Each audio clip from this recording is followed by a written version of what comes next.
Bienvenue sur ma chaîne YouTube, je suis Henri-Luc. Je suis de retour après quelques mois d'arrêt.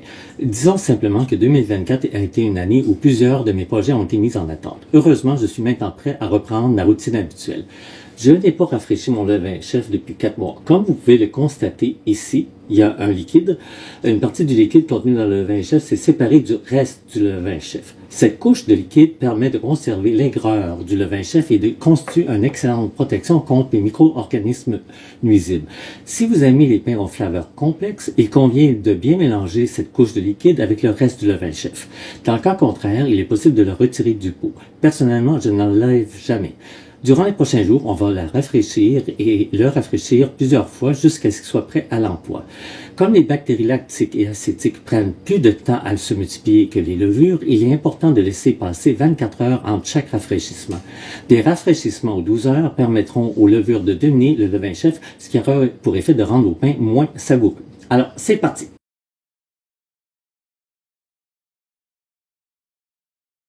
Ça sent très vinaigré, très acide. Donc, on va brasser le tout pour garder ce liquide-là dedans. Alors, j'ai dans mon pot 20 grammes de levain chef. Il convient de choisir un pot pouvant recevoir un peu plus de 2 fois la quantité des ingrédients du rafraîchissement. En utilisant un pot trop grand, on risque de laisser de la place au développement de micro-organismes nuisibles de couleur rouge, verte ou noire. Si cela se produit, il convient de jeter le tout et de recommencer le rafraîchissement avec une nouvelle portion de levain chef. Alors, on va ajouter 40 grammes d'eau.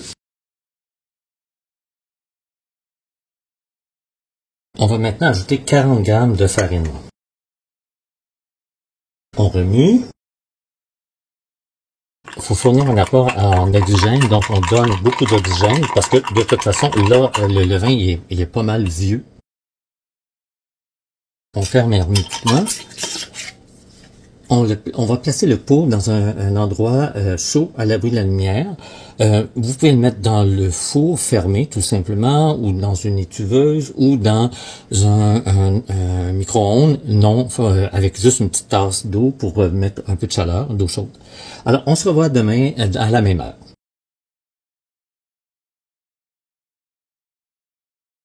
On est rendu au deuxième rafraîchissement. Contre toute attente, le premier rafraîchissement s'est fait beaucoup mieux que je croyais. Alors, mais on va le rafraîchir quand même au moins 3 fois avant de faire le levain chef. Pourquoi? Parce qu'on veut s'assurer qu'il y ait suffisamment de levure et de micro-organismes, les bactéries lactiques et les bactéries acétiques. Alors, si je l'ouvre, vous allez voir, on entend le pchit. Ça veut dire que le levain est très prêt. Il serait prêt à l'emploi, mais je préfère ne pas prendre de chance. Il sent très bon. Il sent pas très acidulé. Il est juste bon. Il sent la pomme. Alors, je vais enlever 80 grammes et je reviens. Alors, j'ai enlevé 80 grammes. Normalement, comme il sent bon, vous pouvez l'utiliser. Moi, je préfère pour l'instant le jeter, mais demain, je vais le garder. Alors, déjà. Mais s'il ne sent pas bon, vous devez absolument le jeter. C'est non comestible. Et voici ce qui reste à l'intérieur. Il reste pas grand-chose. Donc, ce qui reste dedans, c'est 20 grammes. Et 20 grammes comprend tout ce qui est sur le pourtour du pot. Donc, on va mettre 40 grammes d'eau. On mélange comme il faut. On va chercher aussi ce qui est sur les bords, qu'on ramène à l'intérieur le plus possible. On mélange pour donner de l'oxygène, pour la multiplication des micro-organismes. Et là, on va ajouter 40 grammes de farine. On mélange. La nourriture, c'est la farine. Et la façon pour elle se multiplie avec l'air. Donc, il faut donner de la nourriture et de l'air. La première chose que les micro-organismes vont faire, c'est de aller chercher l'oxygène pour se multiplier. Ensuite, elles vont fermenter en utilisant la farine. Alors, je ferme. Et demain, ça va être le 3e rafraîchissement. Et il va être prêt à l'emploi.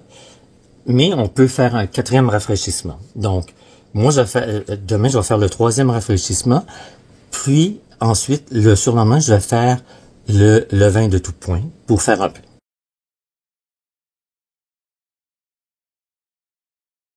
On est rendu au troisième rafraîchissement. Comme vous voyez ici, donc mon levain s'est rendu jusqu'ici, vraiment au bord, en 12 et 13 heures. Hier, il s'est rendu là à plus de 20 heures. Je pense que c'était 22 heures. Donc, le temps réduit. Donc, là, c'est bien. Il faut qu'il se rende dans une proportion de 1 part de levain, 2 parts d'eau et 2 parts de farine. C'est 8 heures pour se rendre à son pic. Donc, il nous reste encore au moins un autre rafraîchissement pour arriver à ce qu'il arrive à 8 heures plus tard à être à son pic, donc au maximum. Alors, je vais retirer 80 grammes et je vous reviens. J'ai enlevé 70 grammes. Je vais faire une pâte à pizza parce qu'il sent bon. Donc, je peux l'utiliser. C'est tout simplement que la fermentation va prendre plus de temps parce qu'il n'est pas encore à son maximum d'activité. Donc, je vais l'utiliser pour faire ma pâte à pizza ce midi et ce soir. Et j'ai ici 11 grammes ou 10 grammes de levain restant que je vais jeter parce que j'en ai pas besoin. Dans notre pot, il y a 20 grammes, tout simplement. Donc, je vais ajouter 40 grammes. Comme toujours, on mélange bien pour apporter de l'oxygène. Et on va mettre 40 grammes de farine.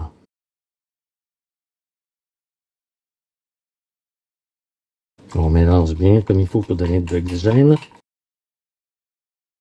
On met le couvercle. Et là, je vais le surveiller. Moi, donc comme il y a 1 part de levain, 2 parts d'eau et 2 parts de farine, donc il faut qu'il arrive à son maximum. Donc, il faut qu'il touche le couvercle d'ici 8 heures. Sinon, on refera un autre rafraîchissement. Alors, ça fait à peu près 5 heures, 5 heures et demie que le levain a été relevé. Et on voit qu'il va très haut des champs. Il va toucher, dans 3 heures, il va toucher vraiment le couvercle. Ça, c'est pas encore dur, mais ça veut dire que c'est le dernier rafraîchissement, pas besoin d'en faire un de plus. Vous devez absolument faire des rafraîchissements jusqu'à ce que le levain devienne à son pic 8 heures après avoir fait le rafraîchissement. Ça fait 7 heures et quart à peu près, et on voit qu'il est pas mal plein, donc dans 46 minutes, il devrait être au maximum. Alors, on voit très bien que le levain est très, très fort. Il est très puissant, très vigoureux.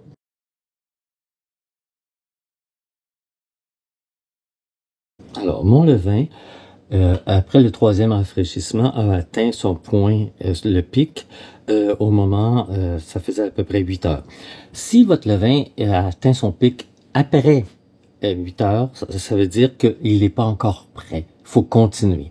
S'il atteint son pic avant 8 heures, c'est la même chose aussi. Ça veut dire que le levain est pas assez fort. Il ne peut pas, il gonfle 2 fois et non pas 3 fois son volume.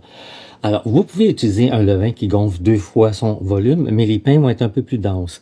Alors, pour avoir de vrais bons pains, ça prend 8 heures. Aujourd'hui, je vais faire mon levain de tout point. Donc, c'est vraiment un levain pour faire un pain.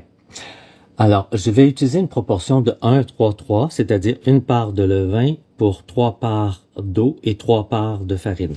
Dans cette condition, on prévoit à environ 9 heures pour atteindre le pic. Alors, je vais l'ouvrir. Il sent très bon, il sent doux, mais il sent très bon. Alors, je vais mettre 25 grammes.